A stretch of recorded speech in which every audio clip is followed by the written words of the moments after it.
I was so sick of that visit, dude. It wasn't just a visit. Weren't you sleeping? Just wasn't the visit to the Patriots. So what? I went on like a little tour. Like you go and I visited 12 different teams. It's kind of like you're going on these recruiting visits to each team because they want to get to know you. And Yeah. the New England Patriots were the last ones on the list. And bro, I was sick. I was flying from Denver to Jacksonville to freaking Baltimore, meeting with every team. And I was so sick of it. And you're putting like kind of a front on as well. And I was literally so sick of it. I go, I want to be outrageous here. I need to have some fun with it. I remember I was kind of hungover too, feeling like crap. All these flights. I went out and partied a couple of the nights too. So I wasn't even feeling like myself. So I was like, how do you get back to normal? You just become outrageous then. Yeah. I show up, bro. I was so tired. First thing I do is fall asleep in Nancy's office. Yeah. Bill Belichick heard all about it. He couldn't believe it. And then I go into the interview session and Billy O'Brien draws a play up and then he erases on the board. He's like, all right, can you name what the wide receivers did, like rename their route and what their responsibility was? I was like, bro, I have no clue. I couldn't even think. And then he's like, what do you do? I was like, you just throw me the fucking ball, Billy. I'll make some guys miss. I'll run over some people. He's like, but you don't know the play. I was like, I don't need to know the play. You throw me the ball. Like, that's basically how our interview went. And then I literally walked out of there, called Drew Rosenhaus. I said, this team is either going to take me or they're fucking laughing at me. And I give no fucks because I'm over this whole process. So what happens? New England Patriots trade up for me for the 42nd pick in the NFL draft in 2010 and select me. And I looked around the table. I said, I told you they were going to take me. But Billy O, so going back to where we started, that is Gronk. Yes. Right there. That whole thing. And they built up, like, I remember them talking about you, the coaches, saying like, yeah, man, you're going to love this kid. He's fucking just awesome. He had, like, he explained the whole thing that you just explained. And, like, that was like, oh, my God, what? Like, that doesn't happen in New England. You know what I mean? And Gronk kind of, from your little story right there, you can kind of portray that you're not a smart football player, like, but you were, like, brilliant. Like, they would explain that, like, don't think that Gronk didn't know his fucking plays. This guy, you coached him once on one thing, he never had to say it again. Like, he was, like, one of the most football intelligent guys I knew. Yes. I mean, at that time when I was doing the interview, I was beat down. I was sick of it, so I couldn't really recall, the play after he showed it to me. And then also, I did struggle a little bit, though, my rookie year with the playbook. I actually would have probably started every single game from the beginning. My first 8 games, I only was playing about 15 to 20 plays a game, if you can recall that. And then finally, boom, the playbook hit. I mean, it was a tough playbook. I mean, in college, I literally think I had like 15 plays and I lined up in the same spot every single play. And I get to New England and, man, let me tell you, that playbook was outrageous. And it's not just the playbook. Yes. It's the personnel groups. You're playing Y, you're playing F. Exactly. You know what I mean? It's wheels. You guys got to flop. Like, it was definitely tough. It was definitely a challenge. And the fucking formations. There's so many goddamn formations. It drove me crazy. Like I said, in college, I had one formation. I lined up in the same spot every single play. I'm not lying. Every single play I get to New England, 65 different formations? Yeah. Actually, probably 150 different formations, but then we narrowed it down to about 65. Dude, my head was spinning all over the place. And finally, it just clicked, once I got it under control. About week 10, remember I scored that touchdown versus the Chicago Bears versus Brian Urlacher? Oh, yeah. What was that, Panther route, where I had to just get big right at the goal line, and then Tom was going to throw it low. And then we hit it in practice that Friday. Then we hit it in the game that Sunday, and since then, I was starting every single play. That first training camp, whenever you got there, the mini camp, talk me through that, because I couldn't even get into a fucking receiver stance, bro. I watched my rookie mini camps. Right. I watched my rookie mini camp recently, or like a year ago, and I'm sitting here looking like the Hunchback of Notre Dame trying to take off on a fucking release. Walk me through how you transition, because you didn't even play the goddamn sport. Yeah, right. What, dude, like, you know what I'm saying? It's the same for everybody, man. It's the progression. It's the stages, right? That's stage 1 for me and you. That don't change. For me, it was even, probably more complicated. The range of which I had to come from, because I didn't play college football. Yeah. But I think it served me somewhat of an advantage, because I didn't have any, what I would like to consider credit. I didn't have any bad habits. Unlike, You had a fresh canvas. Right. So I was learning from a clean slate. But as a Unlike perfect guys- athlete. Right, but unlike, It's not like- unlike people that's like, you know what I'm saying? They come in, they already learn how to run. Bad You learn habits how and to do. shit, So yeah. now you trying to change what you learned at Kent State. Or, Yeah. say a guy come from Michigan or Ohio. They changing what they've already learned for 3 or 4 years. And I didn't have to change nothing. I just had to learn it from the first time. So I felt like it was somewhat easier for me. Yeah. Like credit. It's better to have no credit than bad credit, right? So it was like, I felt like it was a little easier transition. Now, it wasn't easy. I just felt like it was easier. I couldn't get in the stands. You know what I'm saying? 3-point. Right. I couldn't understand motion. You still really You got to couldn't. remember, You I'm never here. really did. I Right. remember, you know, Yeah. Right. I'm not, I'm trying to see what the coverage is see at. your Right. 3-point. So I got to a point, I was so bad, they just told me to just stand up. I just do what you want to do, Gates. Yeah, I would stand up at the end of the line. Yeah. And I would do whatever because they got to be worried about what I'm doing Yep. at this point. Why I'm worried about what they doing. So yeah, it got to that level. But the idea was I just remember watching who I thought. Like when you say watching who I thought. Who was your guy? I mean, we had a guy named Eric Parker who played receiver from Tennessee, and he was our starting receiver. And obviously, we had Keenan McCarter who came along. But Eric Parker, to me, initially was a guy who ran routes to the T. Yeah. Dropped his weight. I mean, coming at you full speed, drop his weight. And 2 or 3 steps, he coming out. He ain't overstepping to come Efficient. out. Like, just everything. Get And up I'm on like, your toes. And I'm like, this is why he's starting. Yeah. Simple. This is why he's starting, right? And then as I matured and I got a chance to go to the Pro Bowls and I started watching Marvin Harrison, he was another guy that I would watch in practice and be like, this is crazy. To me, this is perfect. To me. Yeah. Even though I'm playing tight end, I'm still with the vision of what I think a perfect route runner looks like. And I think that's how I seen it. I wouldn't like watching, and obviously I grew with tight ends in my room, the guys who were before me, but I was learning from them how to be a professional. Yeah. So we had the ultimate professionals for the Chargers. That's the beauty of it. I was learning from guys that was in my space, and I was just like, okay, he's taking notes. He's doing this. He's making sure this is on. Okay, his footwork. Okay, in the run game. How? Okay, get your inside hand inside. Get your foot down. Get them foot in the ground, or you're gonna get through around. They too strong. These are 5 techniques. You know what I'm saying? Back then, it was a 4-3 defense. So it wasn't the stand-up line. It was a guy, his hands in the ground. Dirt. He was 295. They was trying to stop the run back then. You know what I'm saying? So it changed to a 3-4 as we got going. But everybody was playing 4-3 when I got there, and I had an end pretty much every time. Yeah. His hand in the ground. So I remember saying, man, I got to get my feet in the ground. I got to Who put were them the in the ground. ends?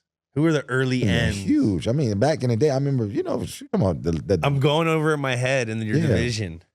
Yeah, we had He's got- some. But like the hand in But the they dirt. were like the big run stoppers, so they wasn't the Yeah. major playmakers.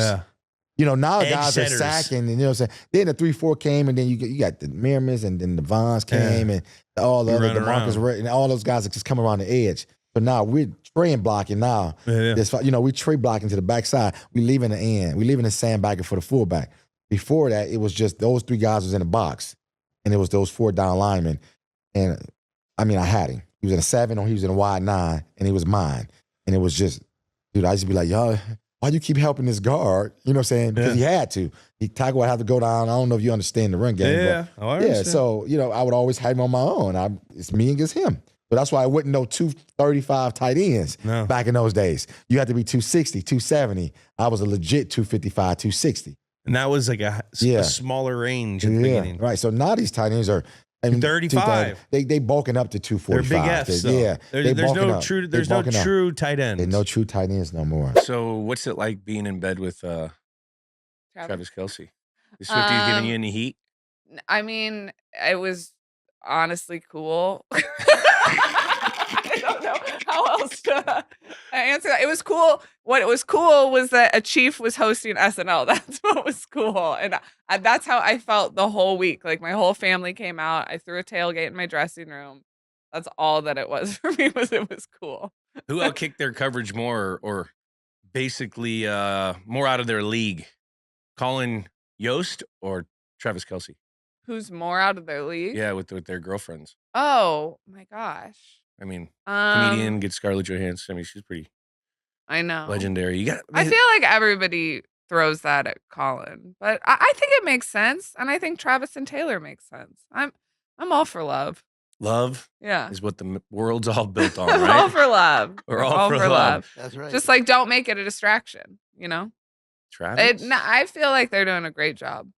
You know, it's honestly really impressive how he's been able to compartmentalize. Yeah. I mean, that's a big thing he's going through right now. A You know what I mean? big old thing. So, Yeah. like, you know, you tip your cap to a guy that, yeah, has his personal life that's so in the spotlight, Yeah. but also being able to go out and ball out on the field and know what his job is. What's your favorite Tom memory? My favorite Tom memory, man. I'll always remember the time when I first met him in the locker room. You brought it up during your speech. He just came up to me. I was getting my ankle taped by Jimbo, the great Jim Wallen. Right, Jim Wallen? Whalen.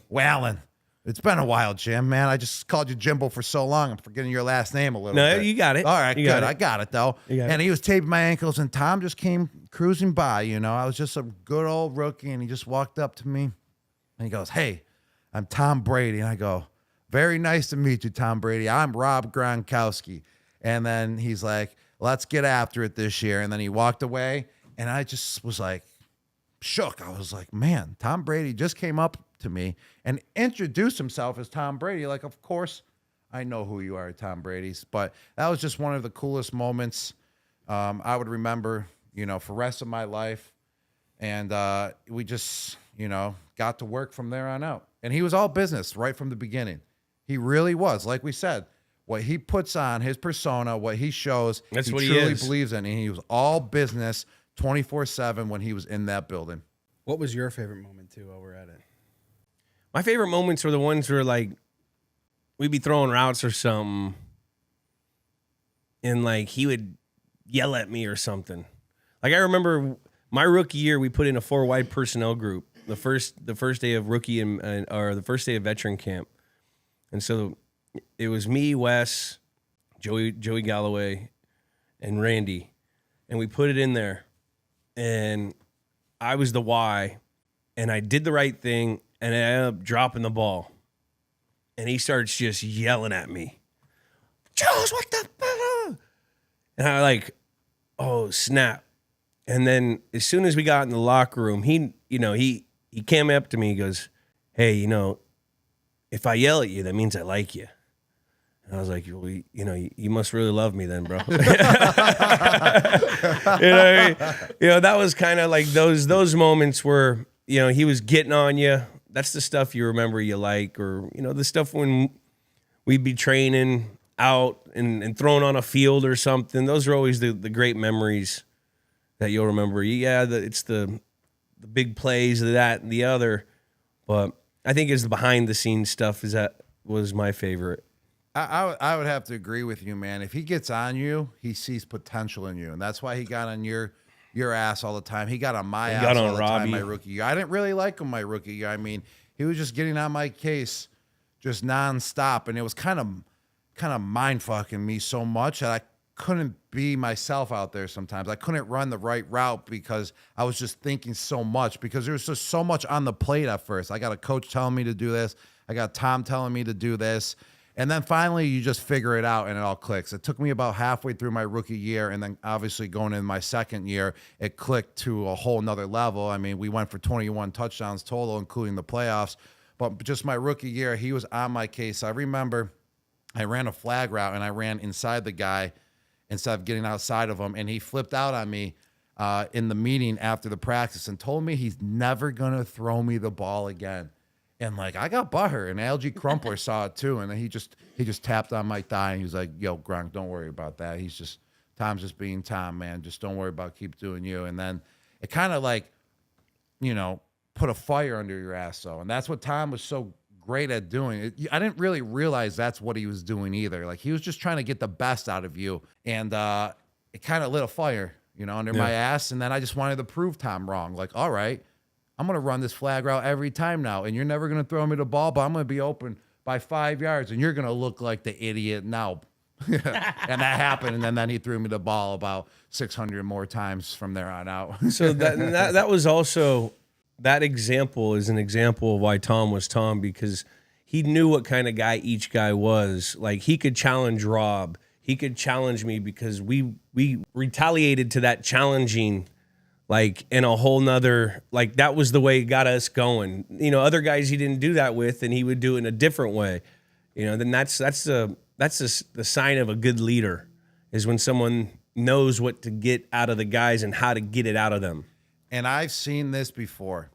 Coach Belichick and Tom challenging wide receivers, and they don't step up to the plate after the challenge. And let me tell you, those wide receivers or tight ends were gone the next week. So, hey, if you don't step up to the challenge, you know, you're gone. That's why I love football. That's why I love sports, because there ain't no politics here, buddy. It's either you got it or you don't. Swink or swim. In one sentence, why this game? I guess it was a home game. Because game. we played a game. Week 1 we was on the road. So I guess they wanted me to break it at home in Los Angeles at the time. Break what? The record. What record? The NFL touchdown record. by a tight end. NFL The history touchdown of the game. So, record yeah. for tight ends. Peaches and cream. Yeah. 112. With cherries on top. Yeah. But yeah, man, like, it's crazy because, you know, when you do something of that magnitude, man, it don't really sink in like you would think. Yeah. Because it's your life, right? You live in it, you going through it. I think when I retired, when it was all done, I was able to capture the actual moment a little bit better, if that makes sense. I was able to look back and say, man, that was crazy. I passed X, Y, and Z. I remember playing with those dudes on a video game. I played a lot of Tecmo Bowl, a lot of Madden, and, you know, to pass a guy like Tony Gonzalez, that was a pretty special moment. Is this the greatest game of all time? We ask every I think you're right. No is unacceptable. You're right. I think from an emotion standpoint, it was. Because, you know, I know for those who don't know, I played basketball. That was always my passion. So when I made this transition, that game, I finally had the emotions running through me for the first time. I'm talking about when I was on the sideline. I want to say tears was coming down. Yeah. And I was like, wow, what is going on?